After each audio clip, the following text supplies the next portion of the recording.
শ্রাবণ মাস তো প্রায় শেষের পথে, আর শ্রাবণ মাস উপলক্ষে আমি তেমন কোনোই কাজ করতে পারিনি, তাই ভাবলাম এই ছোট্ট শিব ঠাকুরটাই আজ তোমাদেরকে বানিয়ে দেখাই।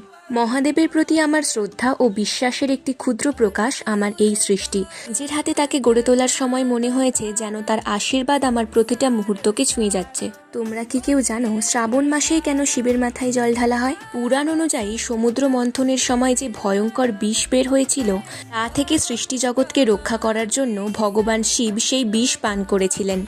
বিষের জ্বালা কমানোর জন্য দেবতারা তাঁর ওপর জল অর্পণ করেছিলেন। সেই স্মরণেই শ্রাবণ মাসে শিবলিঙ্গে জল, দুধ, বেলপাতা, ধুতরা ইত্যাদি নিবেদন করা হয়। ছাড়াও অনেকেই বিশ্বাস করেন যে এই মাসেই দেবী পার্বতী কঠোর তপস্যা করে ভগবান শিবকে স্বামীরূপে লাভ করেছিলেন। তোমাদের আমার এই কাহিনীটা কেমন লাগলো আমাকে অবশ্যই জানিও। যদি ভালো লেগে থাকে অবশ্যই লাইক, কমেন্ট, শেয়ার করে দিও। আর এরপর আমি ছোট্ট পার্বতী বানাবো কিনা সেটাও আমাকে কমেন্টে বলে যেও।